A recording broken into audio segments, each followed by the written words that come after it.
For decades, in fact, for more than 350 years, the standard has been 4 years inside a classroom to get a degree.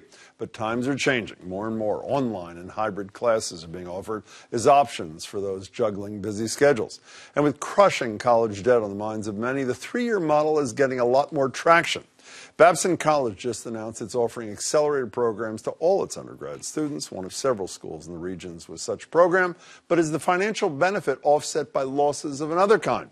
The president of Babson College, former Lieutenant Governor under Mitt Romney, Kerry Healy, joins me now. So good to see you. Thanks for being here. Wonderful to be here. Is this all about cost? It's about cost, but to some degree it's also about opportunity and lost opportunity. So I'm following the lead of our students in this regard. I started noticing that some of our brightest and most ambitious students were graduating after 3.5 years or even 3 years. And so I started to do some research into why they were doing it. And they were doing it for a whole host of reasons. Certainly money played a big part, but some of them wanted to get out into the workforce faster. Some wanted to join their family businesses faster. And we're a school of entrepreneurship. Many of them wanted to start a company. So that was the informal. Now it's more formal. When you talk about opportunity, because I saw a calculation when you said the value to that student who leaves in 3 years is $100 grand, and I'm saying, well, wait a second, the tuition is what, 49 or something. Yep. So how'd you get it 100 plus? Well, 98% of our students within 6 months of graduation are making jobs that average $56,000 a year. That's their first job out of college. Oh, so you add the 56 so if you add the 40, 56 and the 49, you end up with quite a significant savings. So have you done any analysis of, I know it's been informal to date, the students you're talking about get out in 3 or 3.5 years, any analysis or surveying of employers about whether or not those kids, those young people with 3 years, 3.5, are as prepared for the workforce as that 4-year kid is? Well, it's a very good question. So that's one of the first questions that we ourselves were concerned with. So we went out to our top employers and we surveyed them. And, you know, perhaps surprisingly, they said no. The people who were coming to them directly after 3 or 3.5 years were every bit as prepared. And in truth, they'd done as much coursework as those who graduated in 4 years. And they also said, who wouldn't want to hire a smart kid in a hurry? Yeah, when you say done as much coursework, so the way this works, I should have asked this earlier and I forgot, is this is essentially a compressed 4 years into 3 years, That's right? correct. So let me go to the downside. Even though anything that saves significant amount of money in and of itself with this obscene $1 trillion debt, I'm there. One, let's go down the list. One, it creates two classes of students.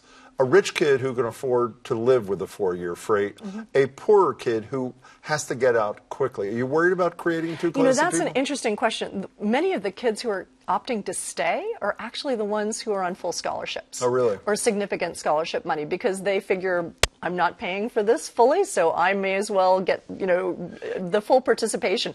But many of the students who are middle class or who are paying full freight, they're in a hurry. They want to get out and go do something. Well, yeah, but the second argument I was able to come up with this afternoon, if they have a compressed schedule, there's less time if you have an outside job, for example. So it seems to me in some perverse way, the person for whom you are probably creating this is the person who may be least able to take advantage of it, because if they can't pull together some outside income, they may not even be able to afford the 3 years. You know what I mean? So here's the way that we're approaching it. There are about 3 or 4 different ways that you can accelerate your exit. One is simply by coming into school with a lot of international baccalaureate credits or AP credits, and a number of our students come with as many as 16 of those. So right off the bat, they have an extra semester before they even begin. How about if they don't?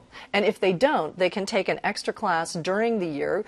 In general, people pay one price to go to college for a semester.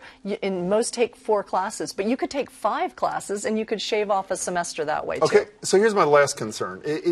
College for me, I hate to judge everything by my own experience, was less about what I learned in the classroom and more about the whole experience, the social thing, the clubs. I was going to say athletics, but I didn't make any teams, so I can't say athletics. But you know what I mean, the whole experience. Yeah. So is there a piece of you that says, I don't want this 17-year-old rushing through this place. I want them to sit back and learn and experience as much as they can. Yeah? Yeah, so we were very concerned about this. We're a high-touch school. We only have 2,200 students. Our classes are only taught by professors, no graduate students, nothing like that. So the whole experience piece is huge for us. And so what we did was we thought if we can start counseling people at the very beginning, because we know they're going to go fast, we'll make sure that they have the internships, that they have their study abroad, that they're able to participate. Even in the 3 years. Even in the 3 years. We have mapped it out so that with proper counseling, you can get everything that you really need, except for maybe just extra time. But some of our students are actually thinking, hey, if I graduate early, I could take a gap semester. I think it's very exciting. I hope it works. Thank you so much. It's great to see you. Thank you.